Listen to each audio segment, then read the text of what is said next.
Hello, everyone. Thank you for tuning in. My name is Swire. You can also call me the promo guy. Our guest today is Jeremy Harris. He's the president of CEO of the Long Beach Area Chamber of Commerce. Jeremy has been in the Chamber of Commerce industry for a long time. And prior to his time at the Long Beach Area Chamber, he was also the president and CEO of the Garden Grove Chamber. Good morning, Jeremy. Good morning, Swire. Thanks for having me. It's nice to have you, and I want to give a disclaimer. I believe in Chamber of Commerce. It works for me. I actually belong to two different Chamber of Commerce, and to give the viewer about some history of Long Beach Area Chamber and what you do. Jeremy, would you mind to give us a quick bio? Sure. No, happy to do it. And again, thanks for having me again this morning. Like you said, I've been in the chamber business in multiple roles for almost 15 years now. I've been a member myself. I've been on a board of directors as well. I've been a vendor or a contractor with local chambers of commerce. And then for the last almost 10 years, I've been an actual professional staff member for chambers of commerce. Again, starting with Garden Grove as their former president and CEO, and then as a senior vice president here at the Long Beach Area Chamber of Commerce, and then finally taking over as president and CEO last summer. My predecessor, Randy Gordon, was the president and CEO here for 26 years. So I had the unbelievable opportunity to learn under him on what it's like to run or manage a chamber of commerce here in this day and age professionally. So that's a little bit about me and my background, but I know we'll get into a few other things as well. Yeah, I want to ask you, as regular people that I talk to who have not had the opportunity to join a chamber, they will think that Chamber of Commerce is all about people wearing suits and passing out business cards. And now with COVID, we have all types of online meeting. There's Clubhouse right now where you can jump on and voice your opinion. So what is the value, especially for right now, to join a Chamber of Commerce? Yeah, it's a great question. And it's a question that we get all the time, right? If you haven't heard about what a chamber of commerce does, and sometimes maybe you have been exposed to a different chamber of commerce in another community, but we all have kind of the same name. We have a saying in our industry: if you've seen one chamber, you've seen one chamber. The only thing is the same as the name. We really try to adapt to our community that we're in. So here at the Long Beach Area Chamber of Commerce, we're a professional staff of 7. We host some of the largest programming and special events in our community here in the Long Beach area. As you know, and many of your viewers know, the city of Long Beach is the second largest city in LA County, just under 500,000 people. So we really try to adapt to that business environment and really the community that we're in. So to get back to your question is, what is a chamber, or why do you want to belong to a chamber, especially during, COVID? A lot of our programming, as you can imagine, has moved online, and we're doing that. Just like many other assets that are out there or other organizations that you can belong to, the chamber is adapted as well. We're celebrating 130 years this year as an organization. You don't get to become 130 without adapting and changing. And COVID has definitely done that for a lot of people. So I'll give you two kind of quick examples. You want to belong to a chamber of commerce because it's those networking opportunities that you pointed out, suits and cards. Well, we still exchange business cards. They just might be virtual business cards now. And we still have those relationships with our members and individuals that want to become members of the Chamber of Commerce by hosting online networking events on a multitude of platforms. So that's kind of a real quick brief on the networking side. But probably, in my opinion, and I'm a little biased because this is where my background comes from, is government affairs, governmental relations, advocacy on behalf of small businesses and the business community. There isn't another organization out there that has the type of capability, relationships with local elected leaders, all the way up to state and federal elected leaders, that we can put our members in front of those individuals to let those policymakers know their actions, their votes has consequences if it goes against business, but also to applaud them when they do something for business. So we are very fortunate to have a large advocacy arm at our Chamber of Commerce, making sure our businesses are heard at the local, state, and federal levels of government. Yeah, I like that. But I think another approach that I've had, for anyone who are considered joining the Chamber of Commerce is, why do you want to join the Chamber of Commerce? When you join something, or when you're spending any money doing something, you want to figure out what your goals are. right? You won't just take out an ad or advertise without knowing what your goals will be. So by joining the Chamber of Commerce, I think you mentioned some of it too. You are able to have access to groups that you normally wouldn't have, or it's not in your business circle yet. So there are a lot of different people and professionals in there. So you're able to broaden your horizon, as a business owner. If that works for you, that's great. And also you're able to meet potential partners, so something that your company don't do, but then might need the services down the line, then you're able to meet someone in person, before COVID, and now virtually, someone who already established themselves as a professional. So you're still able to meet people like that instead of going to a more general room, I would call it, to find out a person who said they do that, that they might not be, the professional that you needed. You're exactly right. We pride ourselves on being connectors, right? The chamber, if you've joined our organization, that means you've either spoken to myself, maybe our vice president of membership. You've probably attended one or two events already. We've probably introduced you to hopefully some future customers of yours, or at least at a minimum, other individuals that might be in your industry that's going through maybe some similar challenges that you might be going through in order to maybe assist with some of those. So by the time that you've come on board as a member of ours, you've met somebody from our team, and we probably have already introduced you some of our other members. We really pride ourselves on being that connector, like I said, and trying to help those business owners and those individuals that are professional, whether you're in sales or marketing or retail or personal services. We want to make sure we can help you find your customer base that you're looking for. Mm-hmm.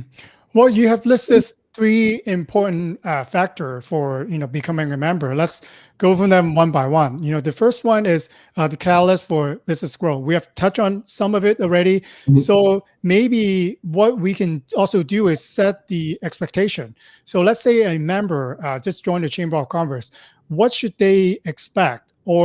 And then also, how would you suggest them to navigate all the different members? Because there's a lot of people, and sometimes when we're not used to networking, we got kind of shy and we don't talk. And what would you suggest? Yeah, so we have all kinds of programs, and we realize that we don't want you to waste your time. We have so many programs or so many opportunities for you to network or connect with some of our members. We know that some of them are based for, say, international business only. So if you're a small business owner, maybe in the retail sector, maybe you're not so much wanting to connect with the folks that work in and around down in the port area. So that's okay, but we have a program for those folks that do. We would shift you over to our small business council or our small business community and some of the programming that they're doing around the B2B, the individuals that are going to be in the room that maybe you're looking for new vendors to connect with because you're a small retailer. So we're going to ask you when you join the chamber is like, what are you looking to get out? We know that folks want to say, I just want my cash register to ring. If I join the chamber, I want to make sure my cash register rings. Well, we can't guarantee that because we don't know how you operate your business. But what I will guarantee you is I'll put you in a situation where you'll have enough connections and meet enough people where if you are very good at what you do in terms of your business, you're probably going to connect with somebody and they're going to help you ring your cash register. Again, having business transactions take place between our members back and forth. We're going to set the environment, the programming up where you can be placed in a situation where that can happen for you. And that's where that catalyst for business growth comes in. We are very, very high on making sure our members and the general business community here in Long Beach continues to thrive, just like any other community that has a Chamber of Commerce they'd want to do in their own community. Because we also want them to go back and tell their friends, hey, I moved my business to Long Beach, or hey, I started my business here in Long Beach, and here's why. Come join me. That benefits everybody. Yeah, when I first joined the Chamber of Commerce, I was the shy one that kind of pretend I'm getting a drink, but try not to talk to a lot of people. But then I'm surprised to know that some of the longer time members, how well they talk. How they are able to use the work the room, right? They could talk to anyone. They could talk to small businesses. They could talk to sometimes, politicians, and they could talk to board members. So they are able to relate, and they can speak about, their concern and then their business to all kinds of different people. So I think that's a very important skill to develop. That's why I continue to go to networking meeting. I observe and learn from other people who might have better skills than I do, and I like to mimic other people and try to see what other people are doing to become successful. So I think I definitely see a lot of those people in the chamber circle.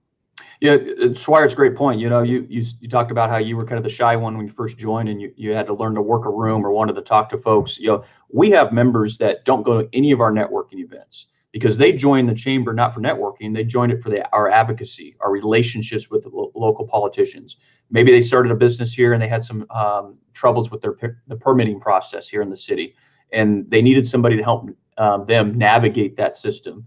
As you can imagine, when COVID hit, the city, while I'm not going to say shut down, they had to essentially move their resources towards COVID testing or making sure the essential functions of local government continued on. So it's different department folks got maybe put into a different department that they weren't familiar with. But that doesn't mean business had stopped. Businesses were still trying to either get permitting or open up their doors, especially if they're in the middle of a project. So maybe there was a delay in trying to get some answers back. Well, you and I both know anytime there's a delay in business, that costs business money. Time is money, and we understand that. So the chamber could help navigate for that business owner to get to the right person over at City Hall, so you didn't have to make 2 or 3 or 4 or 5 phone calls to figure out who's the right person I need to talk to. We already know who those people are. And if we don't, we have a pretty good way of finding out who they are so we can make sure those folks get connected. So I have a whole host of members that I won't even see them the entire year, but I'll hear from them via email saying, hey, Jeremy, thanks for running that advocacy program or fighting for us in front of city council and maybe pushing back maybe an ordinance that might impact their business. And I'll get an email or a note from somebody but I'll never see them at a networking event because that's not why they joined the chamber. They joined on the advocacy side.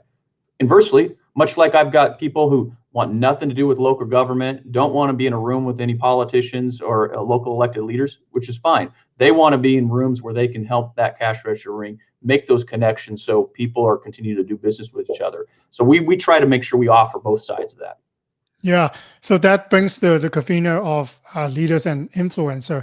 So can you give us an example that, some, business who joined as a member works for them we might not want to be influencers and leader, but we certainly want more businesses. I think I can speak, for any business owner out there. So, do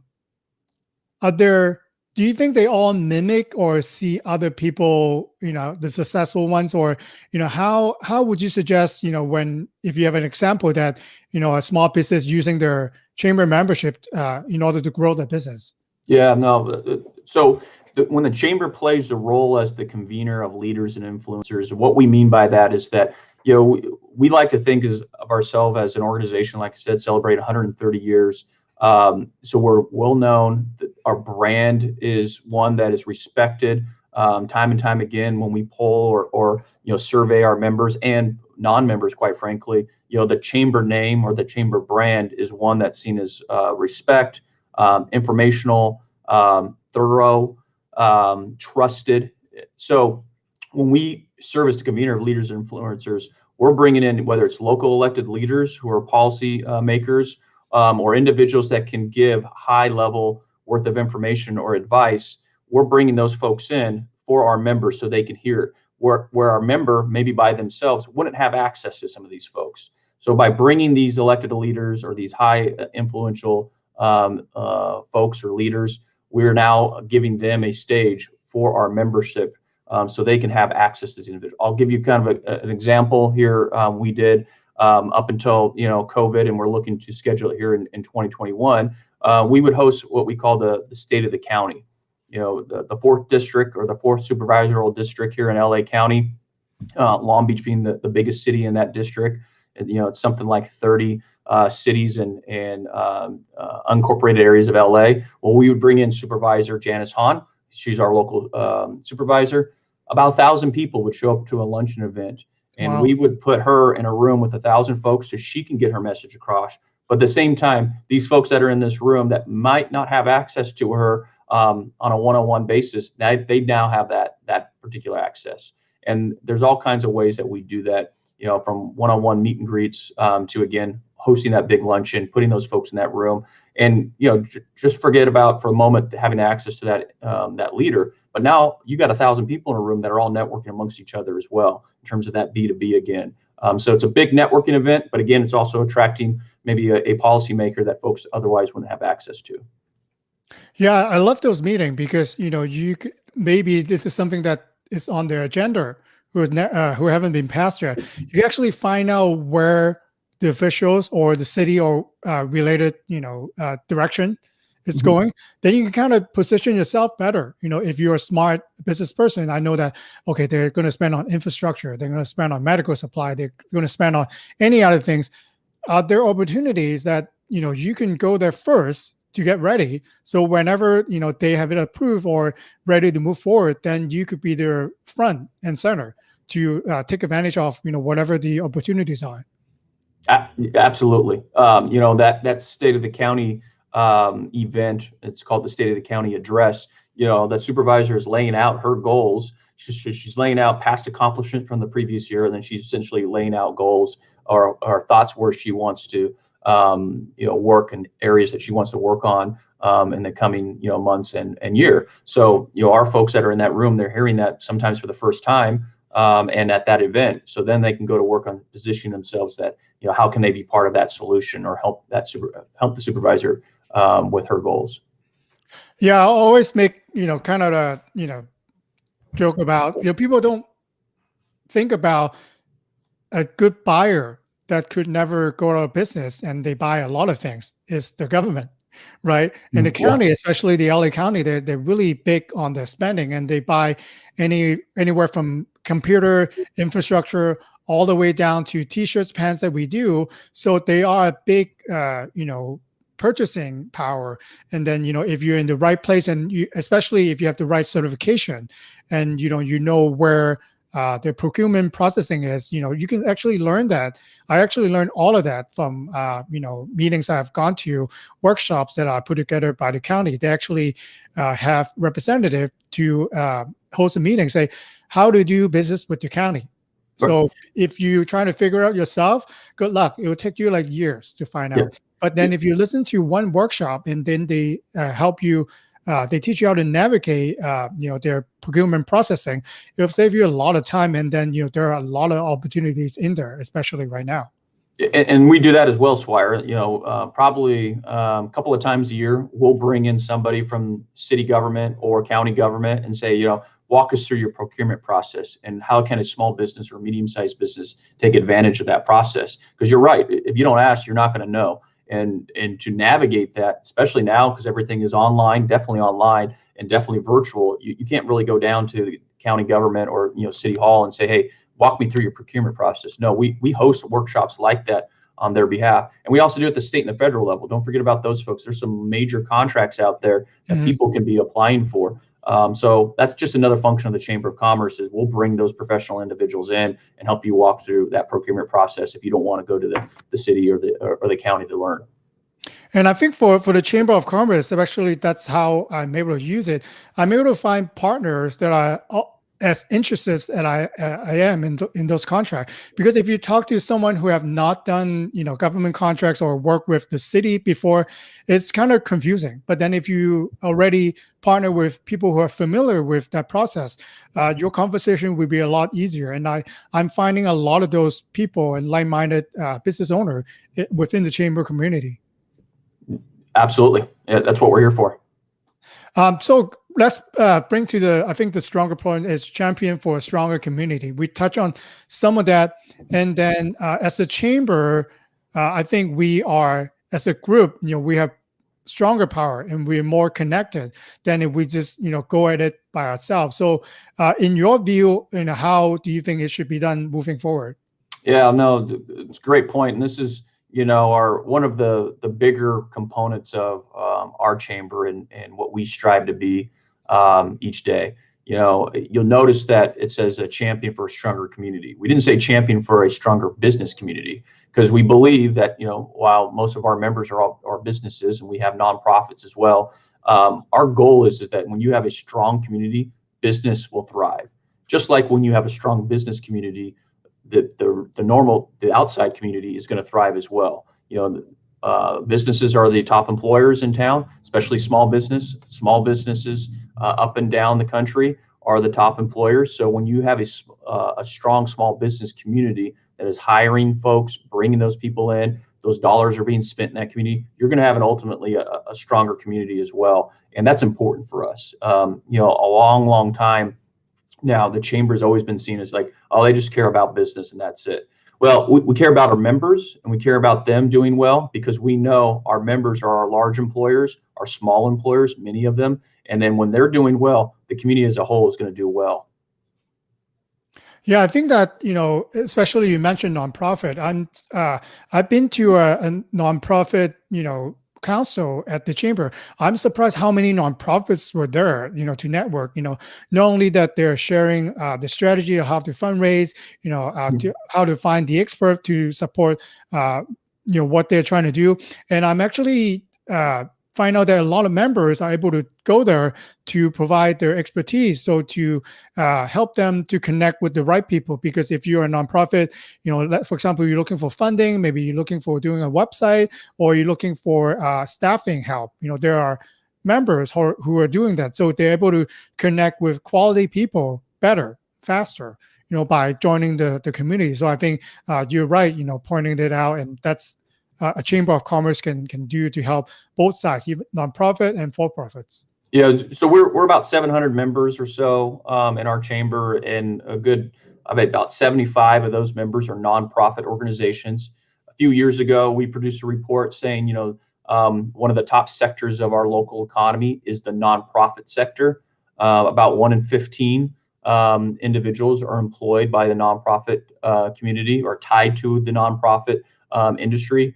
Obviously, when you think Long Beach, you think of our port of Long Beach and our airport as well. So international travel, international trade, and then tourism and travel go along with that as well. And those are that's the main industry that a lot of people think about. And then in between there, you probably think about, our healthcare, all of our wonderful hospitals and the folks that work in those hospitals, school, education. We have a large sector there in terms of folks that work in the education sector, but right below that, our nonprofit sector. There's some unbelievable nonprofits doing work in and around Long Beach, and a lot of our folks that live and work in and around Long Beach are tied to the nonprofit community. So yes, very important sector of the local economy. Mm-hmm.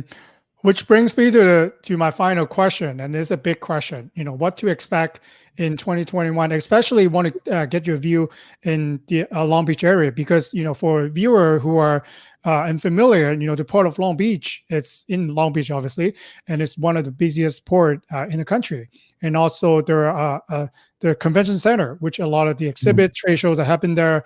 Also, there are a lot of events, a lot of people who want to visit the Long Beach area. So what do you see on your side from the high level down, to having the conversation with small businesses? What should we expect at Long Beach in 2021? Sure. No, I mean, you pointed out a lot of the obvious in terms of what makes our local economy run. With vaccines now being rolled out, individuals receiving first now, many receiving their second shot and being vaccinated. And I know depending on who you talk to and who you listen to, by summer is what we're hearing, that a lot of folks will be vaccinated, and maybe the economy starts opening back up and looking somewhat resembling normal, or what we were accustomed to before the COVID crisis. I don't think anything is ever going to go back to normal, if that makes sense, before COVID. But I think here in Long Beach, what you can expect is that we were a very, very vibrant community, especially if you're in the downtown area. You saw high rises in buildings, commercial space included, going up like crazy, and it's still happening. Now we've got to adjust, and we've got to say, okay, what's going to happen after folks kind of start coming back to work, and what does that look like too, especially in the downtown area? You've got major office buildings. Are those folks going to continue to work remotely? Or are they going to come back in the office? So we're very concerned about what the commercial real estate environment looks like in terms of the office or admin side. But I want to go back to a couple of the points that you just hit on in terms of international trade. So our port of Long Beach, of course, and then our tourism industry and our convention center. the port has been going like gangbusters, even with COVID. And I can look out my window right now and I can see about 25 or so ships that are waiting to dock in the port of Long Beach and in the port of LA, right? I think that's a good sign in terms of commerce is still happening. It's a bad sign that we can't get them in quick enough, but that's because we're at a capacity, issue, among a few other things as well. You've got folks that might be out due to COVID, of course. You've got maybe some warehousing, logistical type issues going on. But I think that's a good problem to have, because now we can start working on solutions to fix that. Moving over to the tourism side, absolutely, we've got to bring our conventions and our meeting spaces back. The CVB is doing a wonderful job of trying to re-engineer the convention, let's say, experience, if you will.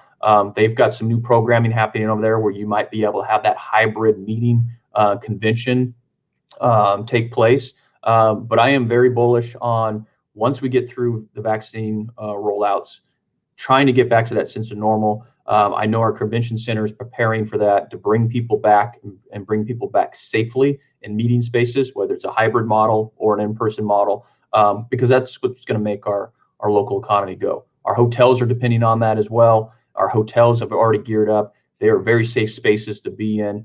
They've done an unbelievable job of making sure their customers and their people that they court to come to their properties are going to remain safe, because, again, our tourism sector is so strong and it is needed here in Long Beach. So I guess if I had to pick one word, I'm very bullish on those industries coming back.